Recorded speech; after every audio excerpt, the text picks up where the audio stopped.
ওয়ার্ডপ্রেসে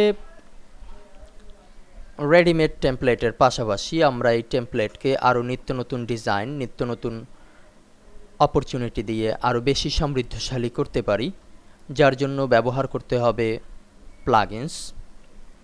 তো ওয়ার্ডপ্রেসে নিত্য নতুন অনেক প্লাগইনস বের হচ্ছে, যেগুলো আমরা অনলাইন থেকে নামিয়ে নিতে পারি এবং সেখানেই ইংলিশ ভার্সনে লেখা থাকে যে প্লাগইনসটি ব্যবহারের বিধিবিধান কি আছে। তো এই প্লাগইনস আমরা কোথায় অ্যাড করব, কিভাবে অ্যাড করব, এই সংক্রান্ত একটি টপিকস এখন উপস্থাপন করছি। তো আমরা যদি আমাদের ড্যাশবোর্ডের ভিতরে যাই, তাহলে অ্যাপিয়ারেন্সের নিচে পাবো প্লাগইনস নামক এই অপশনটি। এখানে ক্লিক করলে আমরা তিনটি অপশন পাবো, প্লাগইনস, অ্যাড প্লাগইনস, এডিটর। তো আমরা প্লাগইনসের ভিতরে এই মুহূর্তে আকিশমেট এবং হ্যালো ডলি এই দুটি প্লাগইনসকে দেখতে পাচ্ছি। তো এই দুটি প্লাগইনস অটো জেনারেট হয়ে থাকে এখানে। আপনি চাইলে এখানে আরও নিত্য নতুন প্লাগইনস ব্যবহার করতে পারেন। ধরুন আমরা কিছু সাইটে দেখি যে এখানে একটি থাম্বনেইল ইমেজ পোস্টের সাথে যুক্ত করা হয়।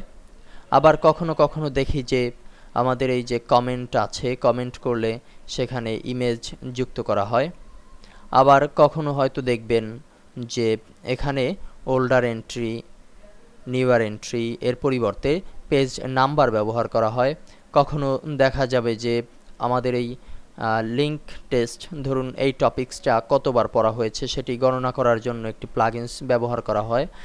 আবার ধরুন যদি আমি চাই যে বাংলা ভার্সনে এই টেমপ্লেটটি আমি পরিচালনা করব, তো সেজন্য নতুন প্লাগইনস, বাংলা ডেটের জন্য আছে নতুন প্লাগইনস। এরকম বিভিন্ন প্লাগইনস সম্পর্কে আপনি জানতে পারবেন নেটে যদি আপনি WP প্লাগইনস নামে সার্চ করেন, তাহলেই আপনি পেয়ে যাবেন।